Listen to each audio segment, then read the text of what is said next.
আমাকে? আমার কি খুব খিদে পেয়েছে। রক্ত রক্ত চাই আমার, রক্ত দাও দাও দাও দাও, আমাকে রক্ত দাও।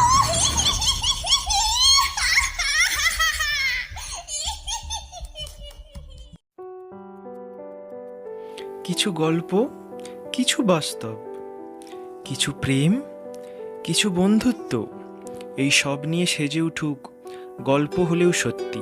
শুনতে থাকো গল্প হলেও সত্যি। নমস্কার, কেমন আছেন সবাই? আপনারা শুনছেন গল্প হলেও সত্যি এপিসোড নাম্বার 7। আজকে যে গল্পটি শোনানো হবে সেটা আমাদের গল্প হলেও সত্যি টিমের নিজেদের ক্রিয়েশন। গল্প পাঠে আমি অর্ঘ্য, সহকারী ও অন্যান্য ভূমিকায় থাকছে রিয়া। শুরু হচ্ছে আজকের গল্প।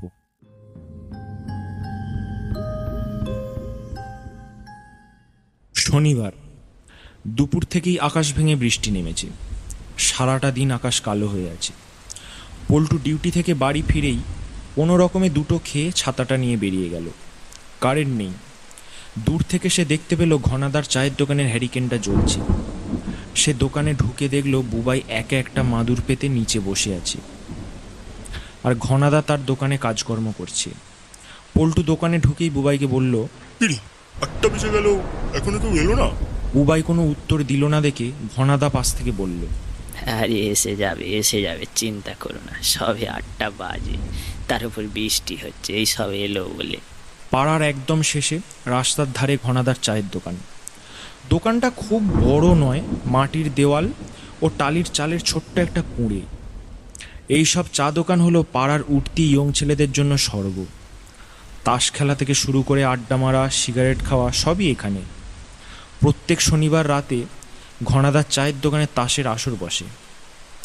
সবাই ডিউটি থেকে ফিরে ঘনাদার চায়ের দোকানে যায়। অনেক রাত্রি পর্যন্ত আড্ডা চলে। সেদিন পল্টু আর বুবাই অনেকক্ষণ বসে নিজেদের মধ্যে টুকটাক গল্প করার পর ঘড়িতে দেখল রাত 9:30 বাজে। তখন পল্টু বলল, না, আজ মনে হয় আর কেউ আসবে না। এই সময় তাড়াতাড়ি বাড়ি চলে যাওয়াই ভালো, পরে আবার কোথায় জোরে বৃষ্টি নামবে। এই বলে তারা উঠল। ঘনাদাও তার কাজ সেরে দোকানের ঝাঁপটা বন্ধ করতে যাবে, এমন সময় দেখল নিমাইদা ছাতা মাথায় দিয়ে আস্তে আস্তে দোকানে ঢুকছে। সেই সঙ্গে বৃষ্টির বেগটাও বাড়ল। হঠাৎ করে কোথা থেকে যেন ঝড়টাও শুরু হলো। ও ঘনাদা, তোমার দোকানের ছাপটা ফেলে দাও, না হলে আর ভেতরে বসে থাকা যাবে না। ঘনাদা তাড়াতাড়ি করে দোকানের ঝাঁপটা ফেলে দিল, সঙ্গে টিনের গেটটাও বন্ধ করে দিল। হ্যারিকেনটা দোকানের মাচায় টাঙিয়ে রাখলো। প্রচণ্ড বেগে ঝড় বৃষ্টি হচ্ছে, সঙ্গে বাজও পড়ছে।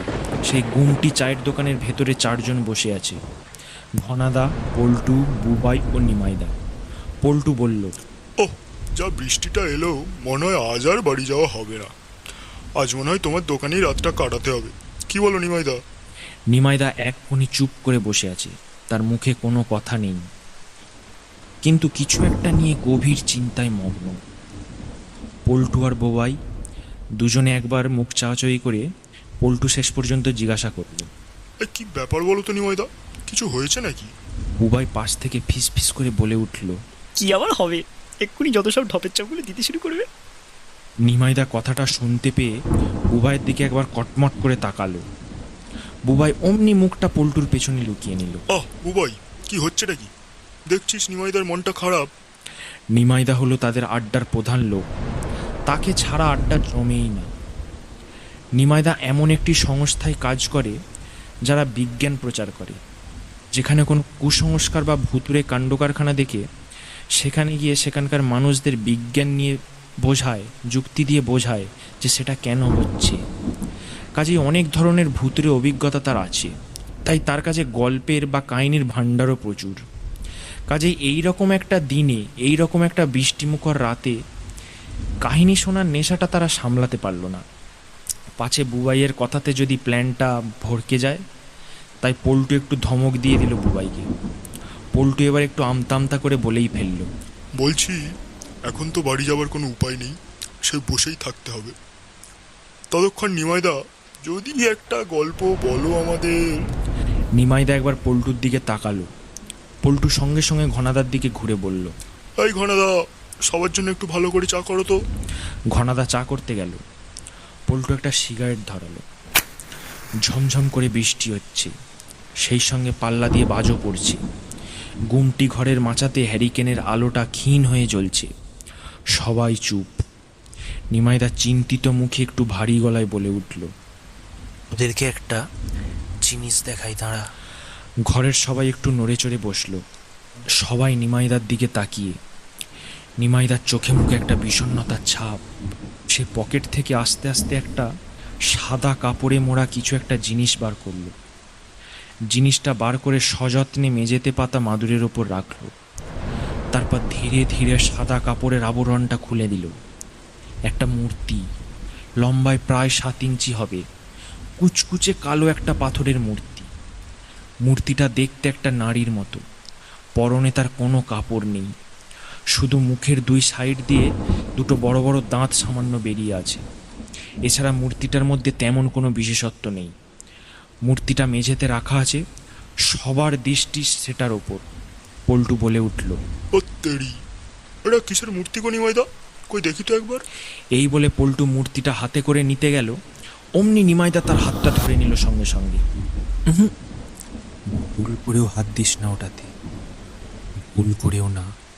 সবাই অবাক হয়ে নিমাইদার মুখের দিকে তাকিয়ে আছে।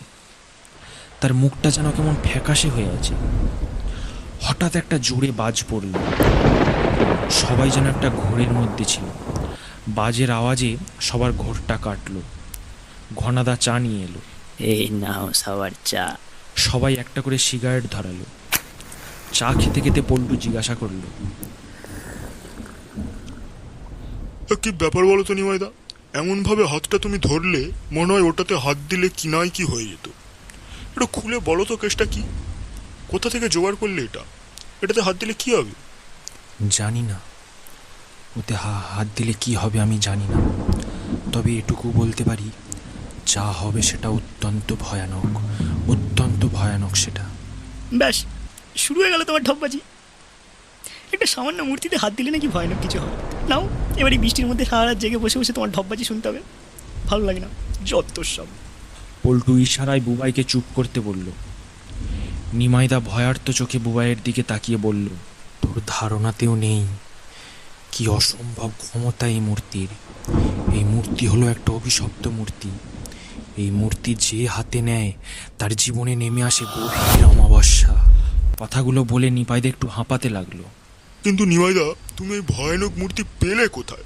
তাছাড়া এই মূর্তিটার মধ্যে এমন কি ভয়ানক জিনিস আছে? কি করতে পারে পাথরের এমন একটা ছোট্ট মূর্তি? নিমাইদা চায়ে একটা চুমুক দিয়ে বলতে শুরু করলো, আমার অফিসের পাশে একটা বাড়ি আছে। বাড়িটায় একটা 3 জনের ছোট্ট পরিবার থাকে। মিস্টার চৌধুরী, ওনার ওয়াইফ ও তাদের একমাত্র মেয়ে মিষ্টি। বয়স ওই 12 কি 13 হবে। মিস্টার চৌধুরীর সঙ্গে আমার পরিচয় আছে। সেই সূত্রে মাঝে মাঝে ওদের বাড়িতে যেতাম। ওদের মেয়েটা বড্ড মিষ্টি, খুব ভালো লাগে আমার তাকে। 4 দিন আগে সকালে অফিস গেছি। সেদিন কাজের খুব চাপ ছিল, তাই ওভারটাইম করে কাজ শেষ করতে রাত প্রায় 11টা বেজে গেল। কাজ শেষ হতে ডিনার করে এসে অফিসের পাশের কোয়ার্টারে এসে শুয়ে পড়লাম। ঘুম আসছিল না, এদিক ওদিক করছি শুয়ে শুয়ে। হঠাৎ দরজায় কেউ যেন জোরে জোরে ধাক্কা মারছে।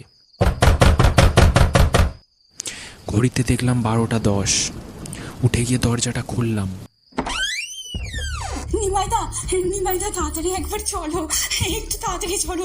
মিষ্টি কেমন করছে? নিমাইদা চলো চলো, একবারটি চলো। দেখলাম মিষ্টির মা কাঁদছে আর হাঁপাচ্ছে। তার চোখে মুখে কেমন একটা ভয়ের ছাপ, আতঙ্কের ছাপ। আমি তাকে ভেতরে বসালাম।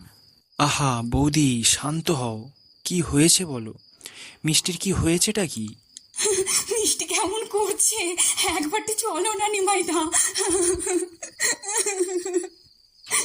ঠিক আছে, চলো তো দেখি।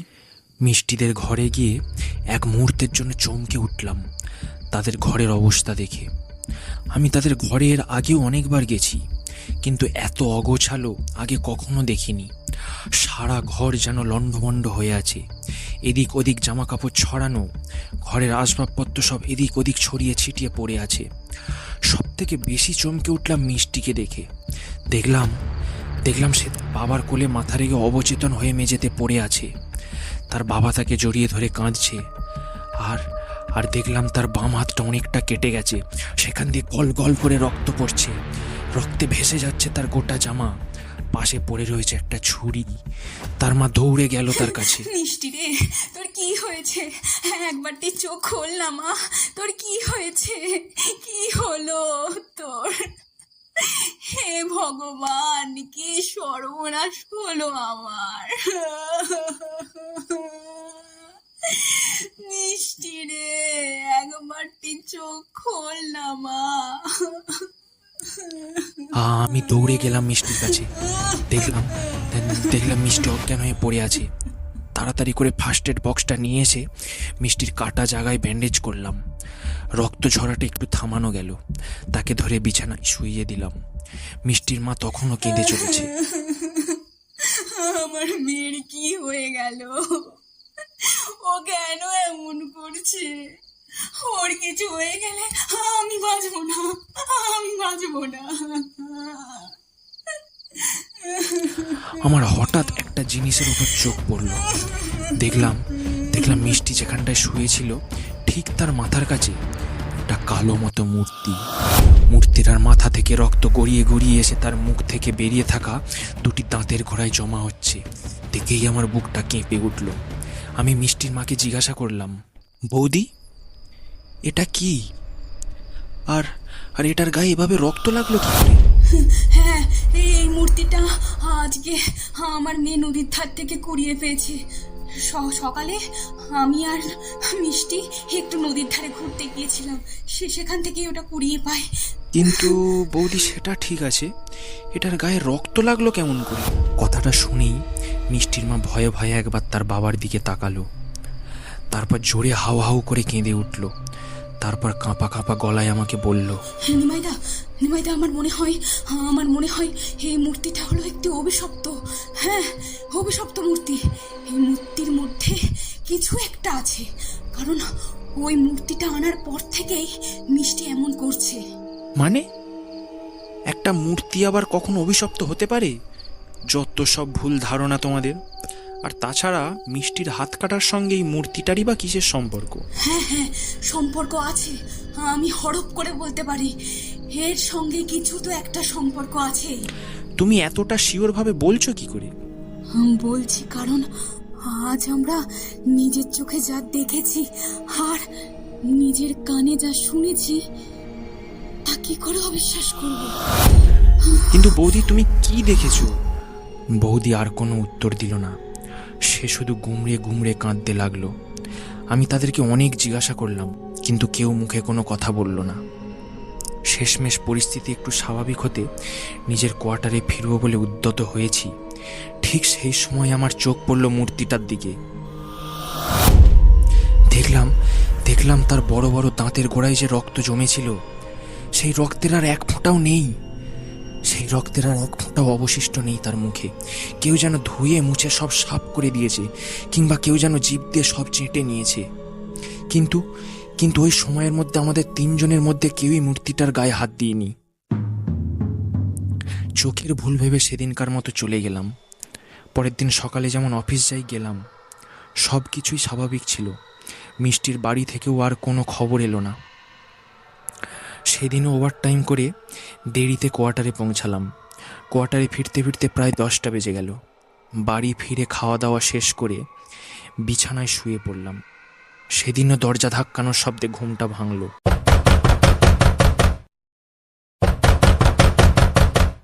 তাড়াতাড়ি দৌড়ে এসে দরজাটা খুললাম। দরজা খুলেই দেখলাম মিষ্টির মা কেঁদে চলেছে। নিমাইদা, তুমি তাড়াতাড়ি চলো, আজকে নিজের চোখে প্রথম থেকে সবটা দেখবে। চলো, তাড়াতাড়ি চলো। ঘড়িটার দিকে তাকিয়ে দেখলাম 12টা বাজতে তখনও 5 মিনিট বাকি। দৌড়ে গেলাম মিষ্টির বাড়িতে। গিয়ে আমি দেখলাম মিষ্টি ঘরের এক কোণে বসে আছে। তার মাথা নিচু হয়ে আছে আর মূর্তিটা তার সামনে বসানো। ঘরের ভেতরে সবাই চুপ, কোনো সাড়া শব্দ নেই।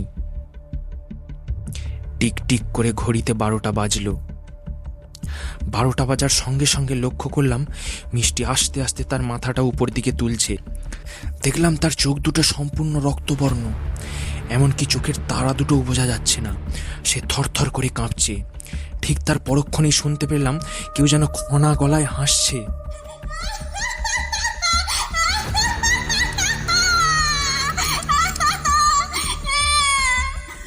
মামুনি, খেতে দেবে না আমাকে? আমার কি খুব খিদে পেয়েছে। রক্ত রক্ত চাই আমার, রক্ত দাও দাও দাও দাও, আমাকে রক্ত দাও।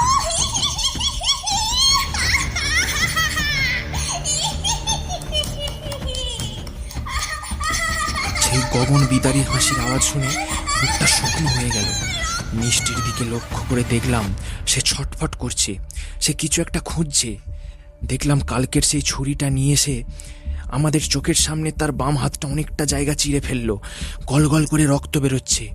তারপর সে সেই রক্তমাখা হাতটা নিয়ে গেল সেই মূর্তির মাথায়, হাতটা রাখলো। সঙ্গে সঙ্গে মিষ্টি অজ্ঞান হয়ে গেল। সামনাসামনি এত কিছু কাণ্ড হতে দেখে এতটাই হতভম্ব হয়ে গেলাম যে মিষ্টিকে ধরতে পর্যন্ত পারলাম না। সেই ক্ষমতাটুকুও নেই আমাদের মধ্যে। তারপর মূর্তিটার দিকে চোখ ফেরালাম। দেখলাম তার মাথা থেকে গড়িয়ে পড়া রক্ত ধীরে ধীরে তার বড় বড় দুটো দাঁতের গোড়ায় জড়ো হচ্ছে। কি বিভৎস সেই দৃশ্য, কি বিভৎস! তারপর একবারের জন্য মিষ্টির দিকে তাকালাম, তাকাতেই হুঁশ ফিরল। তাড়াতাড়ি ফার্স্ট এড বক্সটা নিয়ে ছুটে গেলাম, গিয়ে কোনো মতে ব্যান্ডেজ করে রক্তটা থামালাম। তারপর মিষ্টিকে বিছানায় শুইয়ে দিয়ে বৌদির কাছে এলাম। তোমাকে আমি বলেছিলাম, তাই না বলেছিলাম? বলো বলো নিমাইদা, হে এবার সব বুঝতে পারছো? আমি যা বলেছিলাম সব ঠিক বলেছিলাম। আমি এবার মূর্তিটার দিকে তাকালাম। আশ্চর্য রকমভাবে তার দাঁতের গোড়ায় আর এক ফোঁটাও রক্তের দাগ নেই। সেদিন আর নিজের কোয়ার্টারে ফিরলাম না, সবাই মিলে মিষ্টির কাছে থাকলাম। রাতে কেউই ঘুমালাম না। নিজেকে অনেক বোঝালাম। সেদিন যা ঘটলো সেটার পিছনে অনেক বিজ্ঞান, অনেক যুক্তি খাটানোর চেষ্টা করলাম, কিন্তু না, কিচ্ছু পেলাম না। কোনো যুক্তিটাই ঠিক বলে মনে হলো না। সকাল হতে অফিস চলে গেলাম। দিনের বেলা কোনো রকম অবাস্তব কিছু ঘটল না। সারা দিনটা মূর্তির কথা ভাবতে লাগলাম। চোখের সামনে শুধু তার রক্তমাখা সেই মুখটা ভেসে উঠছিল। পরপর 2 দিন রাতে একই ঘটনা ঘটল। কেন ঘটছে, কিসের জন্য ঘটে চলেছে, কিছুই বুঝতে পারলাম না। আশ্চর্যের বিষয় হলো প্রত্যেক দিন ঘটনাটা ঠিক রাত্রি 12টা বাজার সঙ্গে সঙ্গে শুরু হয়। আমি অধৈর্য হয়ে উঠলাম।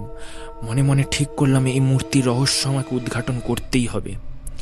সেই মতো আজ সকালে বাড়ি ফেরার আগে মিষ্টির বাড়িতে গেলাম। গিয়ে দেখলাম এই 4 দিনে মিষ্টি প্রায় মৃত্যু শয্যাশায়ী। তার চোখ মুখ বদলে গেছে, কাউকে চিনতে পারছে না সে। মিষ্টির মা তার পাশে বসে কাঁদছে। আমি গিয়ে বললাম, বৌদি, এই মূর্তিটা আমি আজকে নিয়ে যাচ্ছি। না না না না দাদা, ওই মূর্তিটায় হাত দিও না, দিও না। ওটা একটা অভিশপ্ত মূর্তি, ও একটা রাক্ষসী, শেষ করে দেবে, সবাইকে শেষ করে দেবে ও। হাত দিও না, হাত দিও না। কিন্তু বৌদি, আমি যতদূর বুঝলাম এটা ছাড়া মিষ্টিকে বাঁচানোর আর কোনো উপায় নেই বৌদি। এই বলে মূর্তিটা একটা সাদা কাপড়ে জড়িয়ে নিয়ে বাড়িতে এলাম। বাড়িতে এসে ফ্রেশ হয়ে সকাল থেকে মূর্তিটা নিয়ে বসলাম।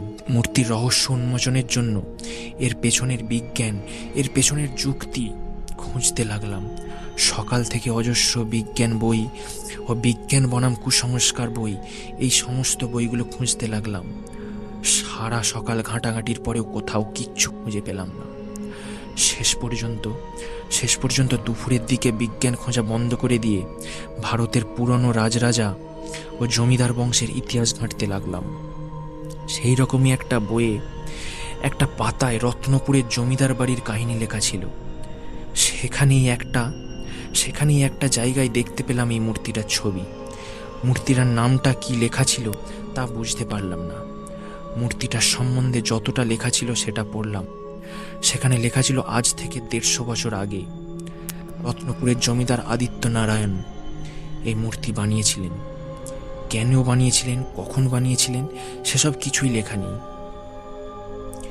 আর সঙ্গে এটা লেখা ছিল যে এই মূর্তি যে হাতে করে নেবে তার সর্বনাশের কারণ হবে এই মূর্তি।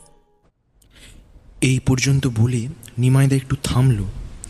তার কপালে বিন্দু বিন্দু ঘাম জমেছে, মুখটা কেমন যেন একটু ফ্যাকাশে হয়ে গেছে। পল্টু ঘনাদাকে বলল, ওই ঘনাদা, আর এক কাপ করে চা বসাও তো। ঘনাদা চা বসাতে গেল। এদিকে বৃষ্টি থামার কোনো লক্ষণ নেই। যত সময় যাচ্ছে বৃষ্টির বেগ যেন তত বাড়ছে। নিমাইদা এক দৃষ্টিতে মূর্তিটার দিকে তাকিয়ে বসে আছে। পল্টু জিজ্ঞাসা করল, আচ্ছা নিমাইদা, যদি তোমার কথাই সত্যি হয়, তাহলে তুমি বলতে চাইছো যে আজ রাত 12টাতেও সেই হাসি তাহলে শুনতে পাবো আমরা? কি বলো? জানি না, আমি কিচ্ছু জানি না। আমি শুধু এটুকু জানি, যেটা হবে সেটা অত্যন্ত ভয়ানক, অত্যন্ত ভয়ানক। এরই মধ্যে ঘনাদা চা নিয়ে এলো। সবাই ঘড়ির দিকে একবার তাকালো। গল্প করতে করতে ঘড়িতে দেখলো প্রায় 11:30 বেজে গেছে। সবাই একটা করে সিগারেট ধরালো। নিমাইদার কিন্তু কোনো দিকে হুঁশ নেই। সে একভাবে মূর্তিটার দিকে তাকিয়ে বসে আছে। কারো মুখে কোনো কথা নেই। সবার মনে এক চাপা উত্তেজনা কাজ করছে। নিমাইদার চোখে মুখে যেন আতঙ্ক ফুটে উঠেছে। পল্টু হঠাৎ বলে উঠল, কি গো নিমাইদা, 12টা বাজতে তো আর 5 মিনিট মাত্র বাকি। নিমাইদার চোখে মুখে এক রাশ ভয় দেখা যাচ্ছে। দোকানের ভেতরে 4-4টে মানুষ বসে আছে, অথচ তাদের নিঃশ্বাস প্রশ্বাসের আওয়াজ পর্যন্ত পাওয়া যাচ্ছে না। সবাই 12টা বাজার জন্য অধীর আগ্রহে অপেক্ষা করছে। এক একটা মিনিট যেন মনে হচ্ছে এক একটা যুগ। 4 মিনিট, 3 মিনিট, 2 মিনিট, আর 1 মিনিট। ঘড়িতে 12টা বাজল। চারিদিক চুপচাপ। বুভাই বলে উঠল, যত সব বলেছিলাম এসব ঠপের চপ। বলে সে একবার নিমাইদার দিকে তাকালো। দেখলো নিমাইদা মাথা নিচু করে চুপ করে বসে আছে। একটা জোরে বাজ পড়ল। কয়েক সেকেন্ডের ব্যবধানে সবাই দেখলো নিমাইদার হাবভাব পুরো পাল্টে যাচ্ছে। দেখলো নিমাইদা মাথা নিচু করে বসেই থরথর করে কাঁপতে শুরু করেছে। সেই সময় সমস্ত নীরবতা ভেঙে ঝড় বৃষ্টির আওয়াজকে ঝাঁপিয়ে ভেসে উঠল একটা কান ফাটানো গগনবিদারী হাসি।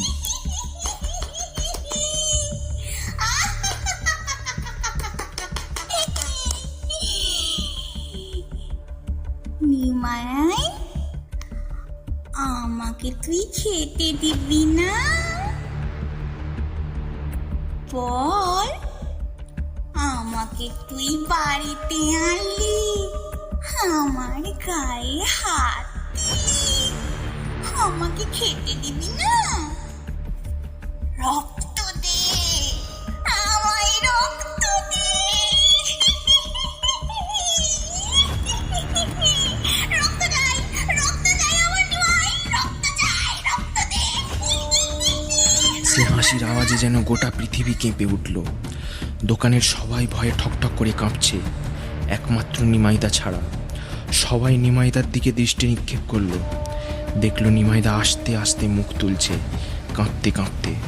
সবাই অবাক হয়ে নিমাইদার চোখের দিকে দেখছে। তার চোখ সম্পূর্ণ রক্তবর্ণ ধারণ করেছে। তার চোখের তারাটুকুও নেই, পুরো চোখ লাল হয়ে গেছে। সবাই ভয়ে পাথরের মতো হয়ে গেছে, কারো নড়ার মতো ক্ষমতাও নেই। সবাই দেখলো নিমাইদা কাঁপতে কাঁপতে উঠে দাঁড়ালো। সে ছুটে গিয়ে ঘনাদার দোকানের ছুরিটা হাতে নিল। সবার সামনে সে নিজের বাঁ হাতটা কেটে চিড়ে ফেললো অনেকটা। তারপর আস্তে আস্তে মূর্তিটার সামনে গিয়ে তার সেই রক্ত ঝরা কাটা হাতটা মূর্তিটার মাথায় রাখলো। সবাই হতভম্ব হয়ে বসে আছে। কি হচ্ছে, কেন হচ্ছে, কেউ বুঝতে পারছে না। কয়েক মুহূর্ত সবাই চুপ। এক্ষুনি যা ঘটে গেল, কয়েক মুহূর্ত সময় লাগলো সবার সেই ঘোরটা কাটিয়ে উঠতে। পল্টু আর বুবাই দুজন মিলে দৌড়ে গিয়ে জলের মগটা নিয়ে এলো। নিমাইদার মুখে জলের ঝাপটা দিল। নিমাইদার হাত থেকে রক্ত পড়েই যাচ্ছে। নিমাইদারির জামার একটা খুঁট কেটে হাতে ব্যান্ডেজ করে দিল পল্টু। নিমাইদার জ্ঞান ফিরল। সবাই আশ্চর্য হয়ে লক্ষ্য করলো মূর্তিটার গালে যে রক্তটা লেগেছিল সেটা আর নেই। দেখতে দেখতে বৃষ্টিটাও একটু ধরে এলো। তাড়াতাড়ি করে যে যার বাড়ি চলে গেল। নিমাইদাও মূর্তিটাকে একটা সাদা কাপড়ে জড়িয়ে নিয়ে বাড়ি চলে গেল। পরদিন সকালে নিমাইদা ঘুম থেকে উঠেই বিভিন্ন রকম বই নিয়ে বসে পড়ল, কারণ সে জানে খুব শীঘ্র এই সমস্যার সমাধান তাকে বার করতে হবে। না হলে তার মৃত্যু না হওয়া পর্যন্ত এই ভয়ঙ্কর খেলা প্রতিদিন রাতেই চলতে থাকবে। সে যে বইটা থেকে মূর্তি সম্বন্ধে জানতে পেরেছিল সেই বই থেকে সে রত্নপুরের জমিদার বাড়ির ঠিকানা খুঁজে বার করলো। সে সেদিনই মূর্তিটা সঙ্গে নিয়ে রত্নপুর জমিদার বাড়ির উদ্দেশ্যে রওনা হলো। সে রত্নপুরে পৌঁছালো তখন প্রায় সন্ধে হয়ে এসেছে। ঠিকানা খুঁজে খুঁজে জমিদার বাড়িতে উপস্থিত হলো। গিয়ে দেখলো জমিদার বাড়িটা প্রায় একটা পুরো বাড়িতে রূপান্তরিত হয়েছে।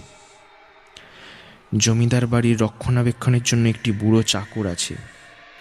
সে চাকরটিকে সব ঘটনা খুলে বলল। চাকরটি সব শুনে নিমাইদাকে জমিদার বাড়ির পুরোহিত চাটুজ্জে মশাইয়ের কাছে নিয়ে গেল। চাটুজ্জে মশাইয়ের বয়স প্রায় 80 ঘরে। সে গিয়ে চাটুজ্জে মশাইকে প্রণাম করে যা ঘটেছে সব কিছু শুরু থেকে শেষ পর্যন্ত বলল। সব শুনে চাটুজ্জে মশাই চমকে উঠল। আমি জানো না বাছা, কত বড় বিপদে তুমি পড়েছো। সেই জন্যই তো আপনার কাছে আসা ঠাকুরমশাই, সেই জন্যই তো আসা। কিছু একটা করুন আপনি, আপনি কিছু একটা করুন ঠাকুরমশাই। মূর্তির ইতিহাসটা তোমাকে একটু বলি, শোনো বাছা। রত্নপুরের জমিদার বংশ, জমিদার আদিত্য নারায়ণের সময়কালে ধন দৌলতে ফুলে ফেঁপে উঠেছিল। সেই জন্য প্রায় প্রতি রাতেই ডাকাতি হতে লাগলো জমিদার বাড়িতে। অনেক চেষ্টা করেও জমিদার বাবু ডাকাতদের আটকাতে পারছিলেন না। শেষে তিনি একটি তান্ত্রিককে ডাকলেন। জমিদার আদিত্য নারায়ণের জমিদারি রক্ষা করার জন্য সেই তান্ত্রিক বানিয়েছিলেন এই মূর্তি। এই মূর্তির নাম দিয়েছিলেন রক্তাম্বরী। একটি বিশেষ মন্ত্র উচ্চারণ ছাড়া এই মূর্তি যদি কেউ হাতে নেয়, সেই দিন থেকে নেমে আসবে তাদের বংশে, তাদের জীবনে ঘোর অন্ধকার। জমিদার বাবু বিভিন্ন কলা কৌশলে সেই মূর্তি ডাকাত সর্দারের হাতে তুলে দিয়েছিল। সেই দিন থেকে শুরু হয় ডাকাতদের পতন। জমিদার বাবুর কাজ মিটে যাওয়ার পর সেই বিশেষ মন্ত্র উচ্চারণ করে ওই মূর্তি নদীতে ফেলে দিয়ে আসে সেই তান্ত্রিক। এতদিন পরে ওই বাচ্চা মেয়েটি ছোঁয়া পেয়ে রক্তাম্বরী আবার জেগে উঠেছে। তার এখন শুধু রক্ত চাই, শুধু রক্ত চাই। ঠাকুরমশাই, আপনি দয়া করে কিছু করুন। এই ভয়ানক মূর্তি থেকে এই সমাজকে বাঁচান। কিছু একটা করুন, আপনি এই সমাজকে রক্ষা করুন ঠাকুরমশাই, আপনি রক্ষা করুন। এই বলে নিমাইদা মূর্তিটা বার করলো। চাটুজ্জে মশাই সেই বিশেষ মন্ত্র পাঠ করতে করতে নিমাইয়ের হাত থেকে মূর্তিটা নিল। তারপর দুজনে গিয়ে নদীর ধারে একটি বড় বটগাছের গোড়ায় সেই মূর্তিটি পুঁতে দেয়। নিমাইদা মনে মনে ভাবতে লাগলো, সব জিনিসকে বিজ্ঞান বা যুক্তি দিয়ে বোঝানো যায় না। এসবের বাইরেও একটা জগৎ আছে। এখনো প্রতি রাতে সেই গাছের কাছ থেকে কান্নার শব্দ পাওয়া যায়। কেউ যেন অতি কষ্টে বলছে, রক্ত দে, আমাকে রক্ত দে, আমি রক্ত খাবো, রক্ত।